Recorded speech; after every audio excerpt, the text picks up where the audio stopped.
And welcome to the IEM PyeongChang China Final Qualifier.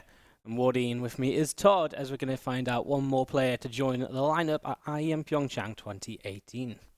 Yeah, and today China is up. They've already played through grueling double brackets. It's only up to the grand finals, in which Jim did win the winner's bracket, so he's going to be going up against Time. He will be in the lead with a 1-0, and it should be a pretty good PVT. Actually, we've seen quite a few, or there was quite a few PVTs played already from Time. He met Maxed earlier in the bracket and won that. Then he lost to Cyan, but he won in the rematch, very importantly, in the lower bracket finals. So now it all comes down to this one match. Only one of them will be going to Pyeongchang, and we get to find out who. Yeah, exact same format as every other qualifier there's been, apart from the difference that they play the finals offline at a bit of a LAN event, so kind of exciting. China hyping it up a little bit. As you say, I mean, PVT is kind of interesting, but Time's definitely shown us that he can win some PVTs, definitely along the way. Again, the rematch against Cyan, he won that 2-1 after getting 2-0'd, so I think he's going to go into this feeling confident, but of course Jim with the winner bracket advantage, he starts 1-0 up in a best of 5. That's obviously going to help out a little bit for him, as we do have up here on the screen just a little bit of a showing of who has qualified so far. Of course, a lot of big names mixed in there. Yeah, we got Stefano for Africa. Nice. The Taiwanese player is going to be there. Probe in Australia. Asia West was Demi. And as you can see on the right-hand side, South Korea is yet to be played. I believe that's actually going to be 22nd and 23rd, not 23rd, 23rd. And we'll be doing that later on. Yep. In a few days, starting at, I think, what is 10 a.m. Central European time. Yeah, sounds about right. It should be pretty good, that one coming up. Yeah, and it's going to be an insane qualifier. 2 days ago, we had the South America qualifier. That was actually really good. Kelazur and Eggs able to make it. Lots of good games, which, I mean, we didn't really know with Kailahis going to it how good it was going to be, because we didn't know too many of these guys other than Kelazur, but actually it was very competitive, so that was nice to see. Yeah, South America, a region that could really be kind of interesting coming into the IEM PyeongChang, of course. Killers are going to be playing and representing there. Lots of players from around the world, so that's great to see as well. But again, today is about China and Jim and Time. Two players who are really kind of very different in terms of when they've come around in the scene. Like, I'd say Jim is a much more of an old school player, like Wings of Liberty and all sorts. Time, a little bit fresher. But we're going to be having a little bit of a recap of how day one of the qualifiers went for China. So have a look at this.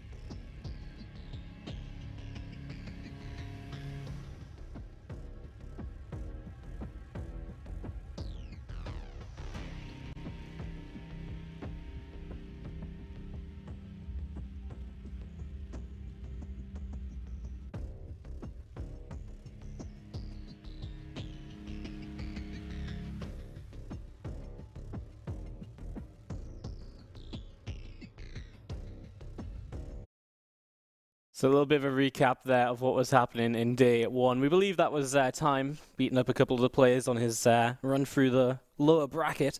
And of course, Jim as well, I think in the PVZ we just saw a little bit of. So, I mean, again, like just before we went into that, I was just saying like Jim and Time really are these two players from like different eras of kind of Chinese, because Time's really come around in the last year or so. And honestly, like if you'd asked me a couple of months ago, I wouldn't even consider Jim as a competitive Chinese player anymore, because I've just not seen anything of him for so long. But here he is once again in the finals, 1-0 up already because of the winner bracket advantage. He could really qualify and show himself at a big event again. Yeah, Jim really fell off the map, actually, considering like once upon a time he was one of the strongest foreigners that we had on the scene. Nowadays, he wasn't even one of the best Chinese anymore. We didn't even see him at the last few WCS events. He really, really fell off. I guess he's coming back strong somehow. Like his peak era was when force fields were the strongest, and being a super aggressive Protoss was truly paying off as far as, you know, sentries attack. Like walking out did very, very well across multiple matchups. Nowadays, you don't see really many sentries anymore, especially not with 4 force fields. So the game has changed a lot, but it seems like he's coming back strong. For him to be actually to have won the upper bracket, it goes to show that he's doing really well right now. Definitely does. Well, we're gonna have a little bit of a look at Jim here in this video.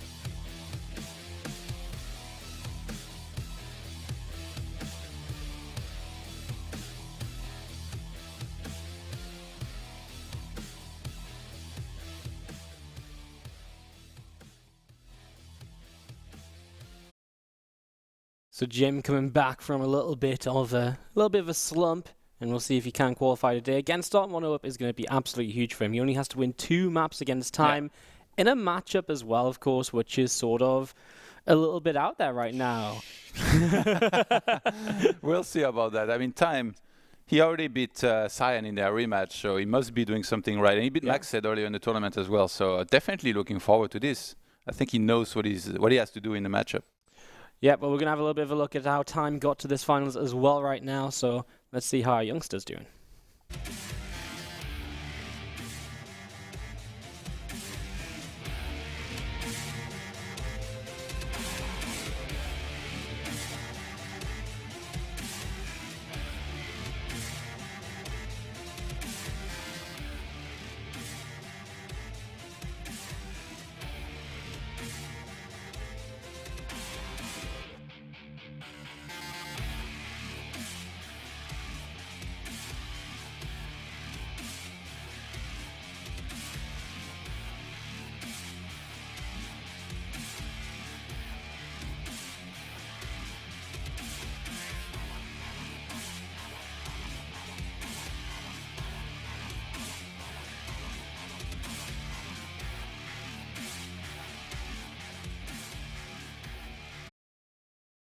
The youngest Chinese Grandmaster is going to be, again, Time, and he's going to be looking to impress. Yeah. He's impressed a lot this past year. I really feel as though in terms of Chinese players, like we've got Aya Sony, who dominated, had a great run at IEM Shanghai. You know, Jigwa does very well and qualifies for WCS events. And Time, we just haven't seen loads of, yet he does so well when it comes to Chinese qualifiers a lot of the time. And he showed a lot of promise in a lot of tournaments. Like ever since he went to Korea to live there and train, like I think his game has stepped up a lot. And he qualified for Code S as well, right? Yeah, it always surprises me when like a new player like this kind of comes out of nowhere. I mean, I didn't really know him beforehand and breaks through in the international scene and starts doing really well. I'm always like, where did this guy come from and how did he do this? You know, it's very impressive. But here, remember that whoever loses, he's not going to PyeongChang. He's kind of going to be forgotten about, right? It's all about that big tournament that's coming up over in South Korea. And I'm sure both of these guys really want to go, and deservingly so. These highlights were pretty fun, by the way. Somebody could tell General Probe that going for Disruptors against Jim is not a good idea. He'd be doing me a big favor, because both of the games that we saw, he was going Disruptors and getting crushed by Archon's Immortals. And we still saw him getting bullied by Time as well in the other replay. That poor Gentle Probe guy. Gentle Probe was played in these qualifiers just to be like the highlight guy. He's like creating the highlights for these guys. If I see this guy, I'm just going to give him a hug. He's like, it's okay, mate. You tried. Thanks for participating. You get a little medal, like a badge. I tried. Home Story Cup medal. Yeah, the Home Story Cup medal. That's very true. Yeah, I think a very interesting matchup coming in. We actually got to see a little bit of Time's TvP in those highlights. Yeah. Just looked very straight up and standing, kind of Widowmine dropping actually, which is something we've seen Terrans obviously move away from because they don't think Widowmine drops are good at all anymore. So it's kind of interesting to see what he's going to come out with. Jim, interesting enough, hasn't actually played any PvT on his way to this finals. And he hasn't really played much PvT at all since the patch, so we don't really know where he's at. I mean, maybe even though the matchup is maybe that little bit Protoss favored, maybe Jim struggles with it a bit. So this really could be anything coming up in this series. Yeah, there's always the dynamic of Jim got to study the TvP of Time. That's very true as well. But Time got a hell of a lot of warm-up during that whole bracket because he played quite a few Protosses. So we'll see who gets the better end of that, that mind game there. But yeah, Jim, historically very aggressive player. Now with everything changing in Legacy of the Void and the latest patch, I guess we'll have to see exactly how he likes to play in the matchup. But what we saw from Time here in the highlights and the replays was that not only was he opening with some Widowmine drops and all that, it was a lot of bio forward towards the third base of the Protoss pushing. Couldn't quite see whether there was a third base or not. I do think there was one, but he had a couple tanks as well with it. Doing some very, very, or what looked like some very strong pushes. And I mean, he beat Cyan and Maxed. These guys they're animals, they're very good players. Yeah, they're definitely ones to watch out for as well.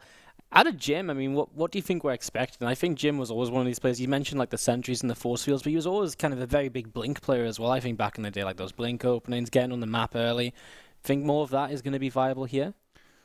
Yeah, just blink computer, not necessarily that aggressive because like it's kind of hard to pull off, but even defensively to go then into a third base, if he thinks that there is a good chance Time is going to do some sort of like big bio and tank push, maybe go into Glaives. Don't necessarily play greedy. Don't go into double forge. Just get a lot of adepts on the ground to make sure he can fight the Marines and the tanks and then just pick him off.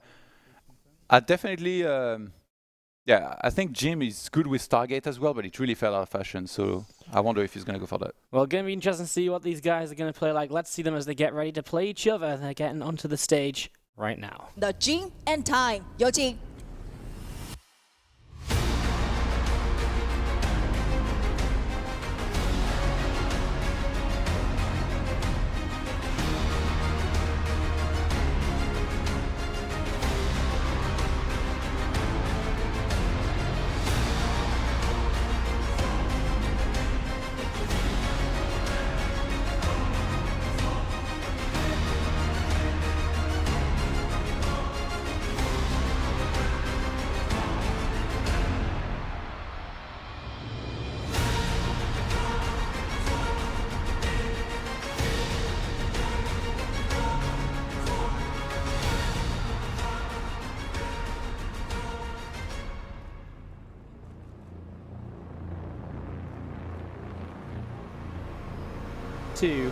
Obviously a bit of a unique qualifier, going to play the finals offline, having a little bit of a delay between kind of the rest of the bracket and now this final. You mentioned it before, the ability to study your, study your opponent and get used to how they're playing. That's something which I actually think really benefits Jim, not just because he's had those VODs of time playing Protoss players in this bracket already, but because Jim is a very experienced player, and I feel as though he's probably been in that situation where he's had a chance to study and prepare for a matchup a lot more often than Time has. Yeah, Time all alike though, I think he's a very cerebral player. He will be able to kind of, anticipate that Jim will have watched those VODs, and then he can already kind of start to react on his own to what he thinks Jim is going to do to counter his own style. Maybe mix things up, go for different build orders and whatnot. Did they hire Michael Bay for the production? Did you see all the slow-mo shots? Yeah. All that's missing is the 360 spin around the player, and then we'll get there. We'll get our mini Transformers movie here. I didn't know if it was like they were actually walking on stage right there, or if they pre-recorded us walking on stage. Yeah, like slow-mo that one. It's going to look so much better. Time was so slow-mo, he actually got on stage like 10 seconds after Jim as well. Poor guy. But they are in their booths, of course. Got quite a crowd as well. StarCraft's doing pretty good over in China. A lot of people excited to see who's going to be representing their region over in PyeongChang. I mean, obviously, what an opportunity as well to get to play in the lead-up to the Winter Games.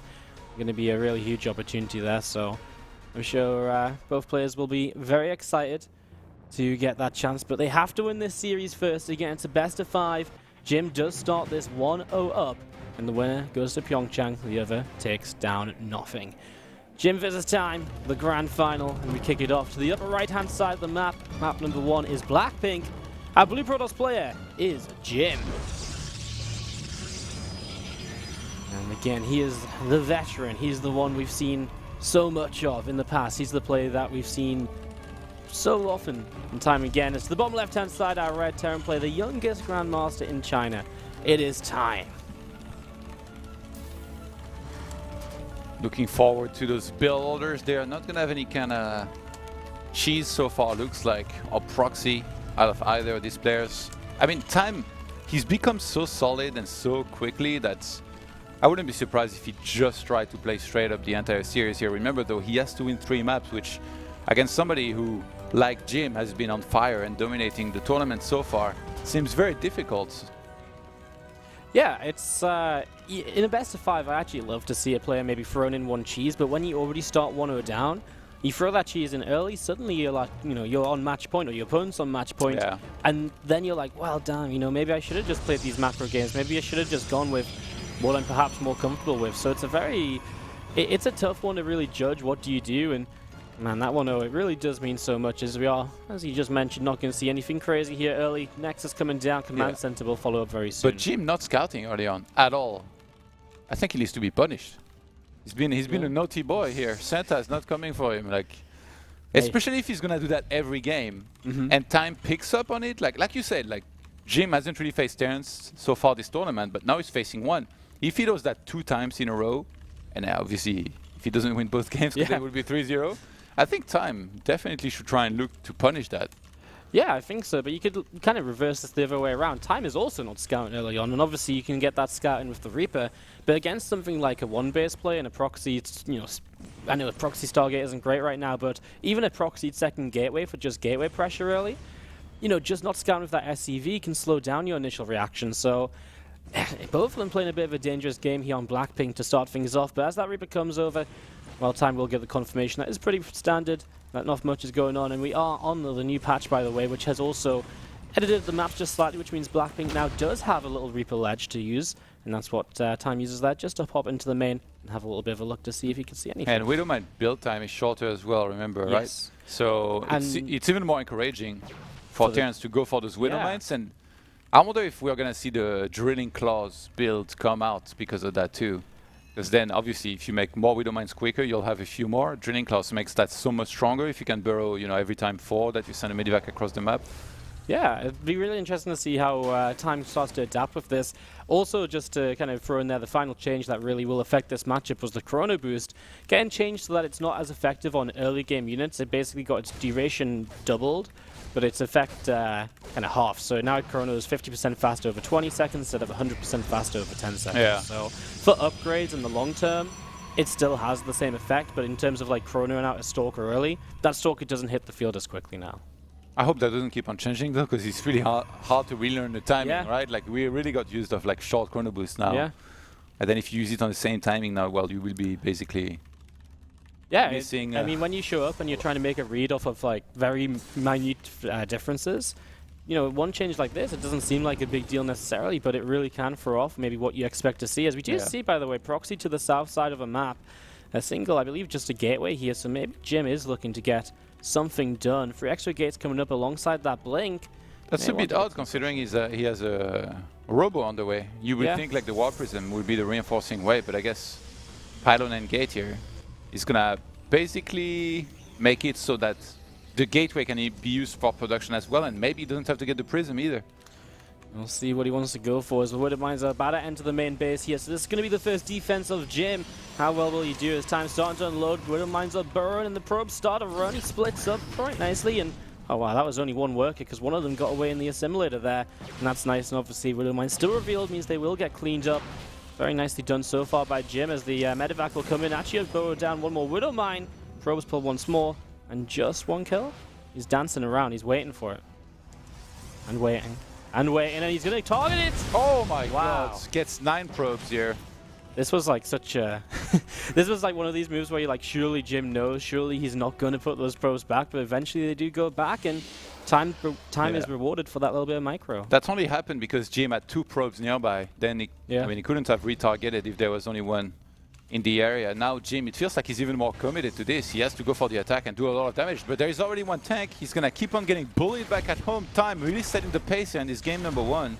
Yeah, that Liberator is going to be really annoying because it forces warp-ins at home rather than across the map, of course, so Jim can't commit as heavily, which is kind of necessary when there's a tank, a bunker. I mean, how do you even get past this? Maybe some sort of, well, there goes the Observer. I was going to say, maybe some sort of blink up into the main base. That's not viable anymore. And, well, Time He's going to try and defend right here as we see the SCVs pulling. The tank goes down very quickly, but these Stalkers are taking so much damage off the Marines and they are dropping so fast. Only a couple of SCVs down so far, and there's still that Liberator across the map dealing damage too. The bunker will fall, but the Marines have held on, and that Liberator is just going huge. Time will even this best of 5 up 1 game apiece now. In less than 6 minutes, Wally. Yeah. That was... In less than 6 minutes, that was dominating, honestly. A straight massacre, man. That's what it was. Time... Yeah. True to his Time's name. pretty good. Apparently, he should be named No Time. Yeah, no time at all to finish you off.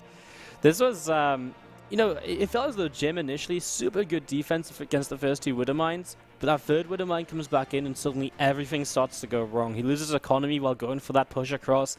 Time has units back at home to defend. He was so well set up there and he bought himself time with that Liberator and so on. Perfect play so far by a Terran player. And he makes that first game look easy. Who cares if your opponent starts 1-0 up if you get reset on the score that quickly? Interesting to note that Jim was indeed going to play pretty aggressive with the 4 gateways and Blink Stalkers, but I think Time really clearly beat him to the punch, and he had a really good build as well for the defense behind this. He didn't try to rush a quick third base greedily, which a lot of the time would be a very bad idea against Jim. Yeah. Man, these photos, man, pretty badass. Maybe they shouldn't have included the shoes, though. They look odd a little bit on Jim's side. Yeah. But yeah, really great play here by Time. Yeah, we're going to be getting ready for our next game of this here. Essentially game 3 because, again, Jim started with that 1-0 up advantage. Jim has that little bit of a hair fluff up on the back of the headset. Yeah. Right next to his booth. That's so... such a weird way that it works with that. I wonder if Time has a shoe on the other side, but we can't see it just because of the slight angle or so. It's kind of like someone just forgot to edit it out or so. This has got to be tough for Jim right now. Yeah. Very difficult loss here against Time in that first map. Let's see if he can come back. Yep, well, it is Abyssal Reef, of course, which is a fairly standard map in terms of, well, just being able to take base and defend them. Jim to the bottom right-hand side is our Blue Protoss player. And he has to get in the right mindset here to make up for that quick loss. As Time, our Red Terran, in the top left-hand side has just evened things out. And of course, he is looking to make this comeback in the finals and to make it to IEM PyeongChang at the start of February. I didn't want to do this, but I'm going to do this. This is now a best of 3, guys. After it's 1-1 in this best of 5. Jim actually scouting everywhere around his main base here, really worried about some kind of proxy at a time. Must have some information, we do not, but in this case, Time not at all going for a proxy and just so far playing standard, but not with a scout early on, like you mentioned before. This is, it's interesting that Jim goes from no scout at all to checking for proxies before going across the map. Like, it feels like he built his image, right, in game 1, and then he tried to exploit that in game 2, but not going to be able to catch Time off guard. Yeah, it's a very interesting little change-up, a few little mind games going in, but Time, so far the exact same from him. No SCV scout, just building up in towards what looks to be a Reaper expand. It was gas racks. That's fairly normal just to get the factory up at a nice little timing. You could bypass the Reaper and go straight into the factory instead, but it is just the Reaper, the orbital command, and so the expansion soon to come.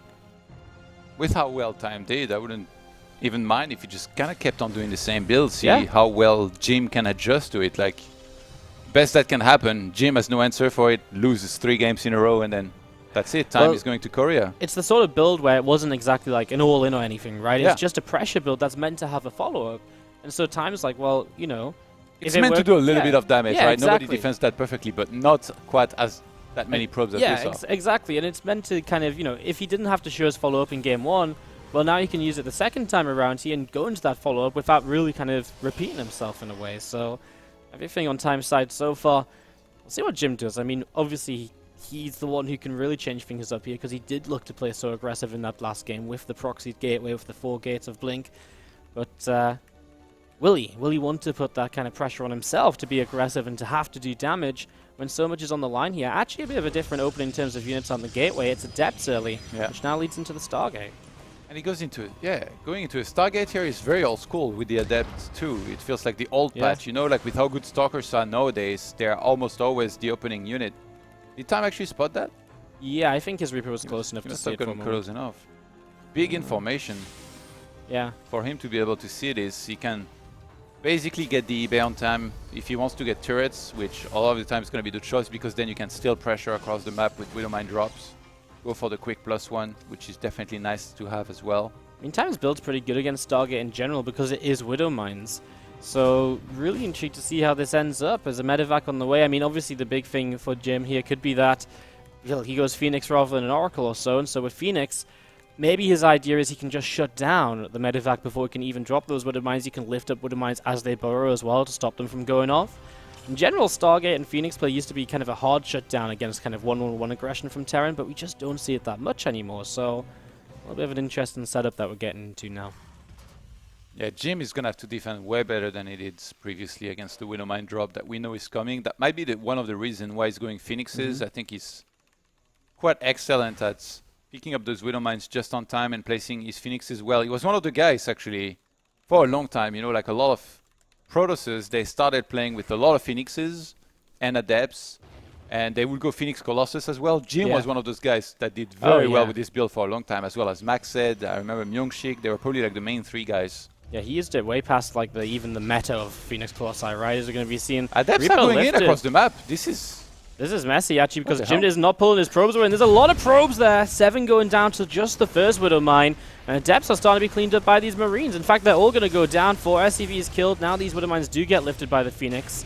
So no further damage done. 7 probes for 4 SCVs. But also 3 Adepts were lost in that trade. This was a bit of a combination, but I think Time comes out with that slight advantage. And then Widow Mine's about to come off cooldown. Now there's not detection. And that's going to be even more probes. Oh, he was waiting. He was trying to retarget, I think. Yeah, that could have blown up. Yeah, this was ready to go. Time got greedy here, I think, a little bit. He tried to get many probes, but wait, instead this he was got weird. 0. Where was the detection? Am I crazy? This Widow Mine was primed, so it shouldn't be detected anymore. But yeah, right. Maybe he wasn't reloaded. I don't know. Yeah, it looks like he was almost there. Yeah, this was strange. Anyways, an attack across the map from Time as we're going to be seeing this medevac is actually staying alive. The Cyclone got lifted up a couple of times, trying to pull it back now, and he does just keep it alive. The Marines in the front still dealing some damage. The Phoenix working their way through that Viking, though, as it looks as though not the best time. Yeah, not the best time to lag out. A second Cyclone will make a big difference here. Now the shield battery is getting to work as well. Viking lands, but the Phoenix just keep on lifting up these Cyclones, which are the major part of damage in this push. And we are going to see these Stalkers able to just help clean this up. I mean, that last Cyclone lifted once more just to minimize damage. And I think Jim with a very, very good cleanup here now will be feeling pretty good because Time didn't really kill anything with this attack. And Jim has a third Nexus on the way up, just started. So he's getting in towards that next stage of the game that he's been aiming for. And he's got this Phoenix camp, which can obviously keep on harassing as well. Yeah, excellent micro here. I thought he was going to be more trouble than this. He did very well. I guess the lack of health bar didn't really help reading the fight here for a little bit, but good defense by Jim. Behind this, we see the Robo Base. So I think we're going to be seeing the style I talked about with Colossus and Phoenixes being used together here. Jim, he knew that the Phoenixes were going to help him better defend against the Widow Mines. I'm a little bit surprised that he still chose to play aggressive with the Adepts. But I guess it worked out okay for him in the end. 46 walkers to 41. And he now has the third base on the way. In fact, Time is just completely bypassing the third command center here to go into 5 barracks. And so we saw him being a little bit aggressive in those highlights early. And this is definitely looking towards that direction once again here. 5 racks in total. You get stim plus 1 attack. Obviously, eventually combat shields. And you just start pushing and you never let up. He's going to go for Widow Mines with this. Oftentimes you'll see the siege tanks instead because they're so good at zoning earlier in the game, and that's when that push is designed to hit anyways. So just some little combos, Jim, just with the Phoenix and SCV here and there, just slowing down Time where he can. Yeah, Thermal Lens well on the way now. Supposedly, I don't think any timing of time here should be hitting before Jim is ready, but there's going to be a very short window. He's actually moving out right now here. That could be the one where he has more army supply. And in particular, a very strong army because he's going to have Steam Pack and +1 together with Medivacs, some Widow Mines as well to synergize. And before Colossus get Thermal Lens there, ooh, nice pick off actually. Yeah, this is great. 2 Widow Mines already. This is what I'm a little bit worried about for Time as he moves out here. These Phoenix are going to be so quick to just take out the important units in this battle. You target down the Medivac super fast, then all of a sudden, you know, as long as the Widow Mines don't get great initial shots, they're not going to do much more. You can lift up that Cyclone. And I mean, even a Colossus without range is going to deal with a few Marines. So it's a tough little moment or so for Jim, but it definitely can go his way if he micros this correctly. His third Nex is under fire and a bit of back and forth for him. He has shield batteries coming up in plenty numbers next to this, so he does want to make sure he can hold on. There's a few probes going down. But remember, Time has no third base, so he has to do so much with this attack. Yeah, the shield was triggered here from the Immortal, getting healed by a lot of shield batteries here. He's gonna stand the whole time, actually trying to drop inside of the main base, despite knowing that there's many Phoenixes there. Time, this is gonna get easily cleaned up. Yeah, I mean, this doesn't make too much sense, as we do see a drop in the natural at the same time, so some multi-pronged aggression will be the one thing that starts to get something done for Time, but Jim pulls his workers away, and, well, the problem is with these drops, they're so committed against something like Phoenix, there's just no way you lift up and get out of here with a few units. Everything will go down, and, you know, initially it was nice, he forced the probes off the line. If you pick up and get away with that, that's fine, but to lose the entire double drop again, obviously that's not really great at all, and now Time isn't massing up units, and Jim is getting up into a higher Colossi count. The Phoenix numbers are still there, and he's just going to have an easier and easier time defending these attacks as time passes by. It looks like, I wonder, will Jim actually transition to High Temp Plus from this? Because he went for only one single Forge, then went into Charge instead of Blink. Usually when you have Colossus, even if you have Phoenixes, you go into Blink. Yeah. Oh, okay, no, he does follow up the Charge with Blink, so I guess he will go into Stalkers. He could have technically stopped Colossus production, going to High Temp Plus and Charge Lots, for which Time wouldn't have been ready, supposedly, right? Because he'd be focusing on trying to counter the Colossus, not quite the High Temp Plus, but... I mean, is he even going to be ready for Colossi? Because he has to rebuild Medivacs right now rather than going into Vikings, and that's one of the issues with losing those Medivacs early as well. Few probes here and there, sure, but I mean, the bio to the right side is starting to go down, but now he finds an opportunity to jump on a Colossus, and he will get one kill. The second Colossus, okay, that's going to be completely fine. The bio goes down. I mean, nice to pick off a Colossus, but when he's just still producing so many, it doesn't really seem to matter so much. Small Widowmine drop going to come down the left-hand side as Jim will have to deflect these again. Medivac just flies straight over a couple Colossi. Why not into the main base? Time randomly notices he has some Medivacs on the map with units in them. He's like, alright, I don't even care, let's just drop anyway. I mean, dropping's just not the answer against Phoenix playstyles. It really isn't. I mean, maybe this is a distraction to get into the natural, but there's units already here, so that Medivac's not going to do anything either. Oh, well, those units move away at just the wrong timing. It feels like he's doing that consistently and kind of hoping that Jim goes across the map and attacks him, in which case one of these drops would do a lot of damage, but Jim, by the look of things, has no intention of moving across the map yet and doing any attack. Just sat here building up, and the more he builds up, the better it's going to get for him in this sort of scenario. As we are going to have a little bit of a pause here, obviously just a little bit of a lag spike coming through, so hopefully just a couple moments before we can continue this. I mean, the position of the game is not great for Time, honestly. Every single Medivac he throws away towards Jim's base is one less set of units which Jim has to worry about when he eventually does go and attack.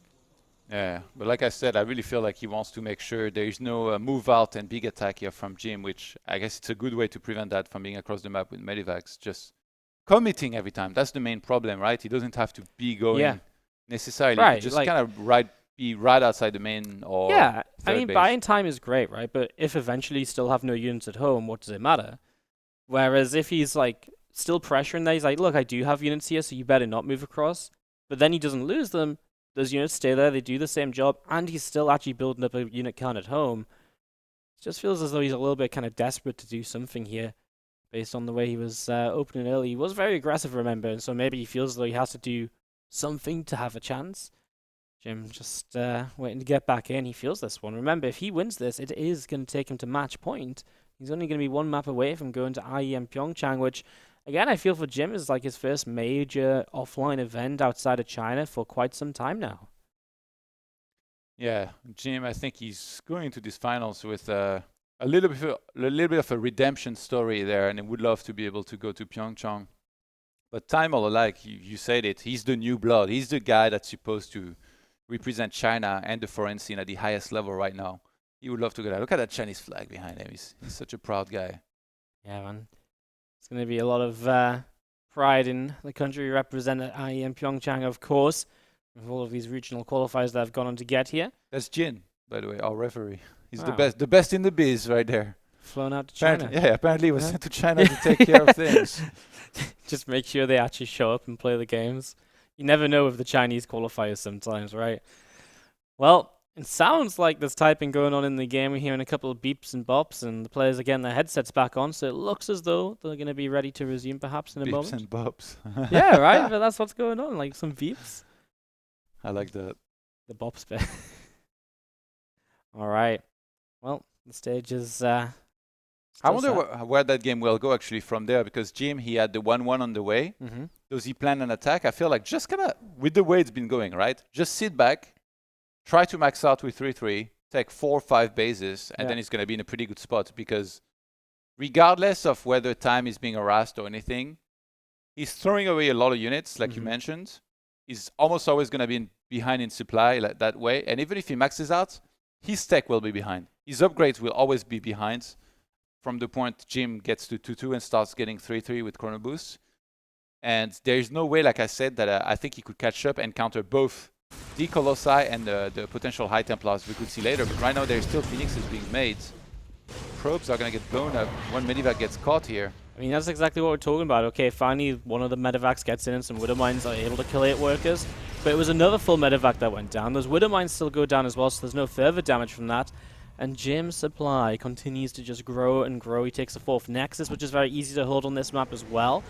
You know, isn't very abusable by drops or anything, as we are going to be seeing. Jim looks as though he's going to move out as 1-1 finishes up, so he's going to get a bit aggressive. A few units to the right, and actually more units of time going over to the right-hand side. But the Phoenix being left at home here from Jim just to deal with this. Now, they can't fight an entire army, but they could pick off some of the Medivacs.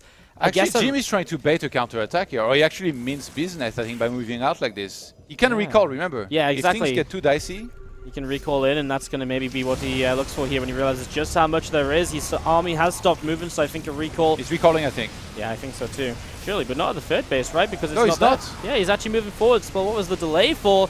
Now he's going to lose the 3rd Nexus, so that's going to hurt. He's going to go straight for the production. Well, that's what he has to do. He has to shut down the Terran player from being able to build more units here. There's a couple of units from the south side coming in with SCVs. I mean, we might even just see one Colossus going down. In a game like this, that could be huge, and there it does go down just before the Marauder falls. In the meantime, a Colossi with Phoenix is trying to defend at home, and, well, actually mostly just Marauders left here, so the Phoenix eventually can clean this out as the Medivacs, the Widow Mines going down. There's the lifts on the Marauders. And time does end up GGing, but that was a scary moment or so for Jim. That was maybe not quite as clean as it could have been. Yeah, I mean, it worked out pretty well, but for a moment it looked very worrying. I feel like if time hadn't sacrificed so many units and would have had slightly more either across the map or at home, he might have been able to not only defend, but put on more damage onto Jim's bases and even army here on the other side of the map. But that amount of Phoenixes cannot be underestimated. Yeah. Do you see these guys picking up everything and killing every single unit, especially after the Widow Mines already detonated? That's just such an easy pick-off. I mean, there's just no way out, right? There's no way you can just run back home and be like, oh, I'll go deal with that army now. And so it was a bit of a I agree. Terran needs recall. That'd be the day. Terran with recall, that would, like, people would never shut up about it. We already have mules, you know. Like, Terran's already disgusting enough in that regard. Well, Jim has taken it, and he goes up 2-1 now in this best of 5. That means he's 1 map away from going all the way to IEM PyeongChang, representing China over in Korea. Again, at the start of February in the lead up to the Winter Games. As Jim has serious face on time. Not looking too phased, though. I think it's a very easy game for him to look at and realize what went wrong, right? His early aggression really didn't work out, and he tried to keep on being aggressive, and it just still didn't work out. The one maybe threatening sign for that from Time's perspective is that if he is playing these TvPs very aggressively and aggression didn't work out in this game, what does he change it up into? So let's see how he's going to go for as we kick this off into game number 4 on Odyssey. We're going to start it to the bottom right hand side with our blue Protoss player. It is Jim. Again, what a redemption story it could be as his opponent to the top left-hand side, the red Terran player, give it up for time. As time stops momentarily on the introduction. What a timing that was. It's actually really cool because I really can see both of these players going to the main event, and I really can see both of them. You know, if Jim is playing like this, I really feel as though both of them can go to this event and actually have a good run, like make quarterfinals, and if they get a good round of 8 matchup, make semifinals and go a long way. It could be a really, really sick tournament for whoever goes to represent China I think it's the same for obviously a lot of players going to IEM PyeongChang with the way that the tournament's set up. So it's really cool opportunity, of course. I think last game being Abyssal really helped Jim, and also he did a build that counters very well the style of Time with the Winnow Man drops and getting a lot of Phoenixes. And I feel like Time almost didn't adjust to this at all. He didn't, against Phoenixes there is a lot of good things you can do. You can definitely slow down, build a bigger army, and then Phoenixes, they become more and more useless as time passes by. You can go double Starport, Mass Vikings. You can do pushes with turrets. There is so many different things. You can get ghosts for EMP, but he did none of that. He just played as if he was playing a standard style and then lost. So in StarCraft, you need to adjust or you'll get erased. That's what happens. And Jim was the one making the adjustments. So what I would love this game is if Jim tried the same thing, but then Time made adjustments. And then maybe we'll get the equalizer. I mean, Odyssey is a map where you're going to be able to be a bit more aggressive just in general anyways. Once the Protoss goes up to 3-4 bases, it isn't as simple as just sitting on the third base, and you pretty much covered everywhere, right? As long as you don't get dropped into the natural. So it's definitely one where Time maybe can make that aggression work out a little bit better. We'll see what he goes for. I mean, obviously early builds can have a lot of effect on this, as Jim keeping his hands nice and warm as well for those little hand warmers. Awesome stage, by the way, for just what is the finals of a qualifier. Looks pretty good. Got a bit of an audience there as well following the matches. Yeah, there's a lot of hype about this.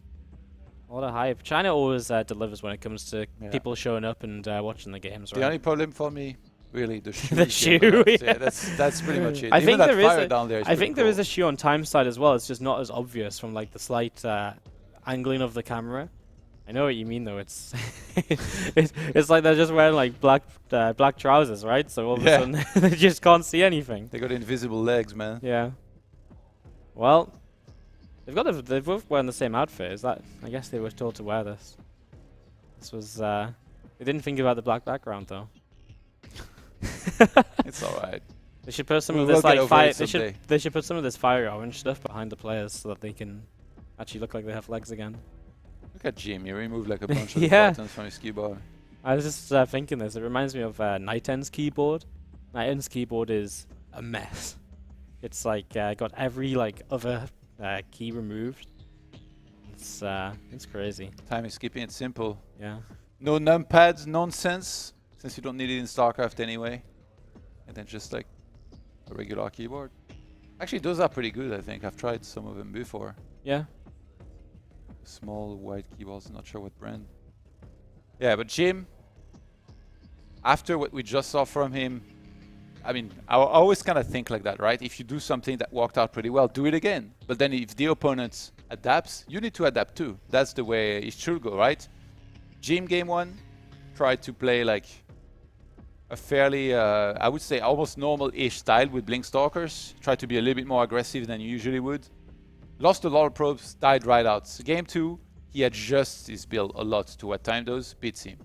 Game 3, I would say Jim tries the same thing, and then Time this time is the one adapting, and we see a more straight up, longer game, potentially. You know, just go back to the keyboard. I understand removing some of the keys, which he might accidentally hit, but he has like half of his numpad removed, and then like half of his F keys removed. It makes no sense. I just can't even imagine. Why do you want to remove F like 5, 6, and 7, but not the rest? Well, another question would be, why wasn't he able to find them after he smashed his keyboard and the keys flew everywhere in the room when he lost to a Zerg? Yeah, maybe maybe that was actually what happened to you. Well, we are going to get back into this game. It looks as though we have had a complete regame because the players have teleported to the different sides of the map. So now in the top left-hand side, it's the Blue Protoss player, Jim. And again, for him, he wins this map. He goes to IEM PyeongChang after retaking that lead. To the bottom right, can he bounce back and tie this up? Once again, the Red Terran player is Time. Going for yet another gas first there. Yeah, pretty standard stuff. I mean, it doesn't really necessarily mean aggression even. It's just that it times out the factory with kind of the orbital finishing or whatever just so much better than a Rax first. It's a very minor difference as we get a close-up of Time showing us as quick fingers on the keyboard. If a Protoss doesn't scout like this so many games in a row, well, what would be some of your favorite builds to try and punish that? Proxy a factory for a reactor on it, just mass cyclones. I think it's it could be pretty good. I mean, it just gets rough though because he did scout last game, right? Eventually, even scouted for the proxies. I don't know. I think something with cyclones though. Cyclone aggression is so good against Protoss. Like if they don't have the shield battery up when you arrive, all of a sudden like they're just losing units right from the get-go. Yeah, and even if you like stabilize, you're probably down like 5 or 10 probes. The Terran's expanded behind it. I mean, it's something you need to see if you want to be able to do well against it. Maybe it's still possible to disguise the proxy factory, though, even when you get scouted, don't you think so? Or? Yeah, you can definitely get away with it because it's one of those builds that at least forces enough of a reaction that you can just macro out of it. I mean, more like for Protoss to be able to properly tell there isn't a factory, is their main base, I find quite difficult. Right, okay. Because even if you scout early, you have to get out by the time the factory would start. So you don't know if they started it at home or out on the map. Yeah. From that info alone, you're not going to start clearing the entire map, right? Yeah, it's difficult. I think though, if you see like that there's an expansion, then if it still was a proxy factory, it still hits that a little bit later, so you've got time anyways, right? It's interesting. The matchup's in a really interesting place with that Chrono Boost changing up, like we mentioned. Like Stalker time is set for being a bit different. Yeah. It's gonna take probably a couple of weeks just to get used to all of that again, and figuring out when, maybe Terrans find something that's abusable now that Chrono Boost is just that little bit worse on getting units out. There's the Reaper coming across the Scout. In general, pretty standard setup for the first 2.5 minutes. Really has been what we've seen so far. One thing I'm a little bit surprised about Jim is that we knew that just from seeing a single replay and time dropping Widowmine Swans, we knew he likes to drop Widowmines. Yet somehow he seemed quite unprepared for that. For the most part, at least for the first one. In game 1, he took a lot of damage from the first drop. In game 2, he sent the Adepts across the map. He ended up defending the next few ones because he had Phoenixes, but he still sent Adepts across the map. So he ended up also being in that position where it was like Widowmines were being dropped in his middle line, but he was counter-attacking and killing SCVs on the other side of the map. I'm going to be able to just jump out of there, post small lag spike. Blink on the way up very quickly here from Jim again, and I wonder if he does just throw down triple gateway once again and go in towards the pressure, the aggression that he wasn't able to get going effectively enough in the first game we saw today. Throws down 2 extra gates for now. Nothing proxied, no probe on the map, so probably just going to be much more standard. Go into Robo in the near future, get up that sort of detection you might need. The later stages, and just the kind of presence on the map as well of an observer, maybe even a warp prism. Very standard stuff from Jim. And from Time, it's just what Time loves to do. He's getting these Widow Mines out. What's so interesting is that nowadays, with the Widow Mines kind of building shorter, you can actually get 3 Widow Mines for this first drop rather than the kind of usual 2. So that's something that pros players are going to have to adjust to as well. They're so used to dealing with just 2 Widow Mines in this first medevac drop that now a third one can be easy to forget about, and it was what caught Jim off guard a little bit in that first game. Like a promo, man. 3 for the price of 2. But you do still have to pay for 3. You gotta pay, but you can get them faster. We'll deliver it a day early. Well, and here's the thing: when you have 4 Stalkers like this, 3 Widowmines burrow simultaneously in your middle line, you're gonna be in trouble because 2 of them might detonate. But a couple extra Stalkers were warped in, but they were too far away to start shooting immediately. Jim's gonna evacuate. This was a little bit messy. I mean, he lost a couple of Stalkers in amongst this, but he got the medevac pretty fast, so none of these Widow Mines are going to get out of here. He's going to try and get out of there, but, well, is he going to get one away? No, he's just going to stand there with it. If it ran. Yeah, if it ran, he probably could have gotten it down. So Jim cleans this up, and obviously he has Blink now as well. So even if it ran, it would have got picked off. Well, there goes the Liberator. Obviously, that's the next follow-up, but with Blink Stalkers already on the map, it's going to be difficult to find a position where Jim isn't paying enough attention. He might just catch it right now. The Stalkers are just out of range. So as he pushes across the map, the Liberator may be able to get some damage here on the natural. Solid plays. I mean, why send 4 Stalkers across the map? Like, what are you going to... I was actually going to praise him because he showed discipline this game and he stayed at home and defended everything so perfectly perfectly so far, and then here he goes. He moves across the map. Yeah, it's at least slow down a bit. Bit of a weird move across. We are going to see the 3 Stalkers coming in, and that is going to be eventually a dead Liberator.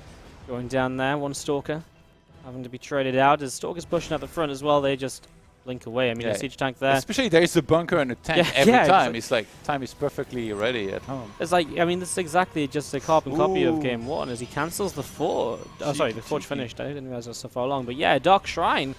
That is something we haven't seen from Jim so far. So some DTs coming in to mix it up and to potentially mess things up for Time. I'm not sure where he thinks he's going to get the gas for everything. Blink Yeah, Stalkers, double Forge. 1-1, DTs. He already made the Prism, so I guess that's going to be heading across the map. In which case, you can transition from there, because you're going to have a lot of surplus minerals, into charge lots, is what would make the most sense. Yeah. This, by the way, from Time, looks as though he's not on a third CC again. And so maybe just looking to be a little bit aggressive over the next few moments. Once more with that kind of 5 racks before third. And again, with the way that this game's opened up, there's definitely the possibility for him to have some success with that. Does he actually not have the 4th and 5th racks yet? I thought that's what reactors were building on, but apparently not just now. I guess it was just his 2nd and 3rd racks that was still coming up, as this Observer obviously just helping to see this army starting to push, and this is what we expect from Time. These big attacks, this aggression. A lot of money in the bank for Jim. Not a lot, but for this stage of the game, it's quite a bit. But obviously waiting for the Dark Shrine to finish. Turrets. This is going to be a disaster. Like, Time's army is going to be away. He might, like, scans back at home. Those DTs are going to wreck his mineral line. Across the map, Jim's getting ready to defend the natural. He can sack the 3rd base very easily, because I think he's planning on getting 20 SCVs plus here. And if he gets that, yeah, he might just be going to South Korea for the Intellectual Masters. Yeah, and then he can warp in, remember, DTs defensively as well, because he can't scan everywhere Time.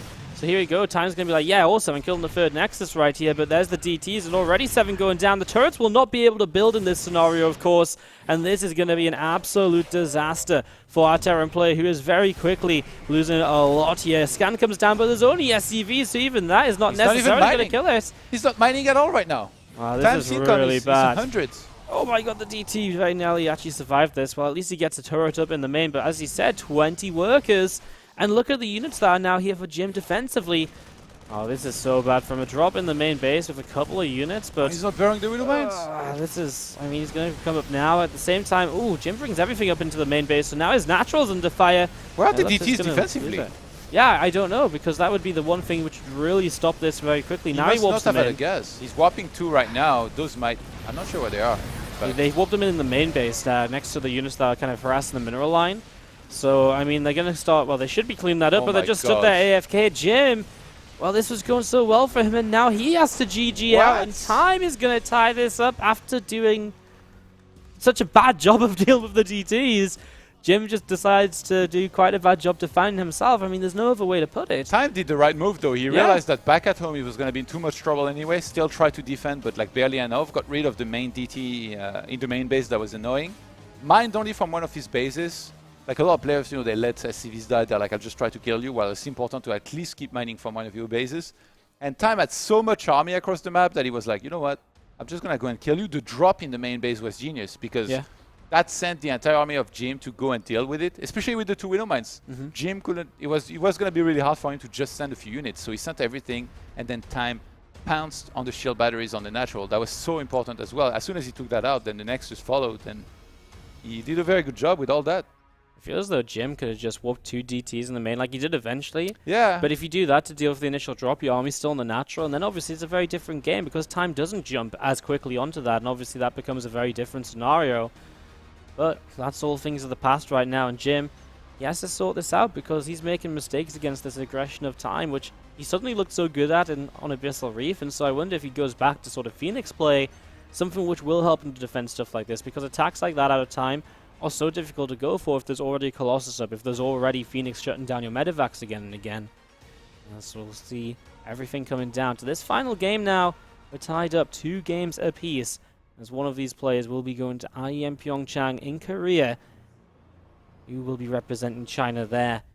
It's going to be Jim versus Time. One last map to see who will advance, who will qualify out of the China region. And our final map is going to be Neon Violet Square. Quite a big one, a very droppable main base. And so our man to the top left-hand side is going to have to make sure he defends very, very well. It is our Blue Protoss player. It's Jim. Veteran of the StarCraft 2 scene in China, trying to have that redemption, his moment once more, as a man making a name for himself. Down to the bottom right-hand side, the Red Terran player is Time. He's had a lot of success in China, qualified for Code S during 2017. Had a good performance there as well. And obviously looking to play even more international events throughout 2018, if he was able to qualify through here today. I have to say, though, I'm really surprised how much Jim wants to move across the map. Like, remember in the previous game, that was like the start of him taking more damage than he should have. If he just stayed at home with the Stalkers, he would have kept on pushing everything back. Liberators, further drops. I mean, it's a build from Time which is defensive because he's going to be aggressive with it. Like, he's building up the units which are going to be good defensively initially, then it's super good aggressively, like that tank. And he's not, you know, he's not skipping out on things. He's not skipping the bunker. He's always had it every game, and Jim isn't picking up little things like that and adjusting to say, yeah, okay, four Stalkers aren't going to do anything here. So, small mistakes being made as we're going to be seeing an SCV and a Probe having a little bit of a duel down here on the natural time. Doesn't actually get his CC delayed, though. He's able to get it down right on time anyways. Now, this is interesting. This is a Marine into Reactor rather than a very fast Reaper. So just going to bypass the Reaper initially. And so Time is changing things up. Obviously, a factory is still likely to come down. He's going to have the gas for that very, very soon. But yeah, obviously maybe a little bit of a different follow-up here. Maybe something like a Marine Widow Mine drop instead.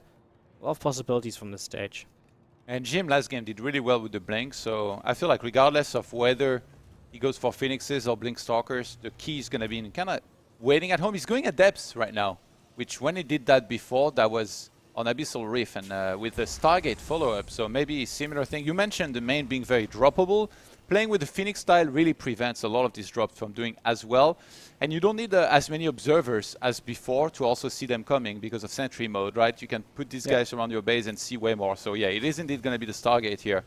Remember, at depths, they cost less than Stalkers, not just in minerals, but in gas as well. And all the gas that is saved, you're going to want to be able to invest into those Phoenixes. Jim making the play into what won him that game that he won so far. Remember, it's 2-2, but he only won one map here today because he started 1-0 up. And that's important to remember, as we're going to see Hellions on the way out from Time. So looking to be maybe a Marine drop with that Hellion run by at the same time, or maybe he just drops the Hellions. We'll see what the combination will be very, very soon. He is definitely setting up into just such a different setup from what he's been using up until now. If the Widow Mine drops into Liberator and the tank, obviously the follow-up here could be very similar. We'll see very shortly. Factory onto the reactor, so more Hellions coming up nice and quickly here. And that starport about to finish, so medevac will pop. It should be about 5 Hellions by the time the medevac gets across the map. 5 Hellions should be able to be there in time. So again, it's going to be really down to how well Jim can defend this multi-prong aggression. What do you think about the pocket expansion on this map? Nobody takes it ever, I feel like. So sometimes Protoss players take it because it's got the gas, but not the not as many minerals. If they want to play a bit greedy, I've seen some like super fast Colossi styles being using it, but in general, just it's just mostly weird as a third base though. Yeah, as a third base, like some people take it like as a third just because it's like you can take it a bit faster. But the problem is the that best reason for taking it as a third is that it's almost unattackable. yeah, exactly. That's why you can get away with being like a little bit greedy, right? Yeah. But then the problem becomes that you only have half the minerals on it, so you're being greedy into not actually having a full free base economy. It's a bit of a weird scenario. As there we go. Terran player is set up to do some real damage here. You know, he could maybe even just join everything up at the front if he feels as though there's an opportunity there. There's 4 adepts, but Hellions are going to go up against them. Already starting to roast. The Marines join the fight. 1 adept goes down. Oh, the Hellions get so much surface area. They were hitting all of the adepts at once here. Now he's going to transition into hitting some of these probes. Phoenixes try and get the pickup on these Hellions, and they will be able to clean them up. Wow, this didn't go as well for Time as I thought it was going to. This really felt it was going to do a lot more. And okay, he cleans out the adepts and he gets 4 pros, but he lost everything he had built up in the early stages of the game to do this. That shield battery is a real MVP, because even though the Hellions were getting so much splash damage done, there was just absolutely no real damage being done because the shield battery was healing everything. Now a proxy gateway of resonating glaives coming through, and Time has barely any units to actually defend with at the moment. Yeah, I think Jim is looking to try and hit before there is that bunker ready and the tank in position. That's going to come so fast. He's already harassing with Phoenixes, kind of keeping Time's mind away from even thinking about that there could be something like glaives coming. How do you get? And he goes for a quick third. Oh, this is a disaster here. This is really bad for him. I mean, how do you get the bunker up if the Phoenix delayed? Even if you get a tank up, it's going to get lifted by the Phoenix as the Adept shade in. This is not looking good at all. Glaives is about to finish. There's a lot of gates on the map, and Jim is looking to just be super hyper aggressive to pick up this victory and to secure his ticket to IEM PyeongChang. Stim is on its way and is very close, but it's not going to be ready for the first shading of Adepts. We're going to see these adepts will see this for CC and be like, okay, I don't think he wants to waste time here. Maybe kill the SCV, but keep going towards the natural.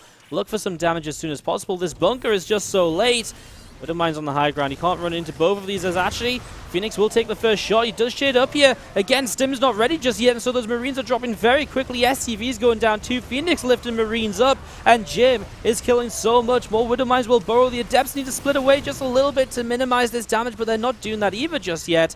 The Widowmine's doing a lot, as actually most of the Adepts here for now cleaned up, but another wave coming in from the northern side, and 20 workers have gone down. And these Adepts are just going to keep on cleaning up stuff. They already killed 20 SCVs, and they're far from done here. Behind this, Jim's not being harassed across the map at all. He's going to a robo, still making Phoenixes consistently. And because he's preserved most of that Phoenix count, those are still guys that can keep on flying around and killing stuff all over the place. That third base was never really meant to happen, to be honest. And it's really what has helped put Jim ahead. Yeah, this is... well, I mean, the third base is getting delayed, but even if he cancels it here, there isn't a third base for the Protoss players still, right? So it's not the end of the world for the Terran. I mean, it's not brilliant, but he is starting to push that away. I guess Phoenix kind of low on energy at the moment, don't necessarily have enough to help out. These Marines have to be so cautious, though. These Adepts will trade so well over time with them. They really want to get this base now. I mean, it's so close to being cancelled. Obviously, you want to try and get that there. As Widowmine will go off on the Phoenix. As the Phoenix chase, another Widowmine. Medivac Phoenix getting blown up. Well, suddenly, the Adepts get taken down.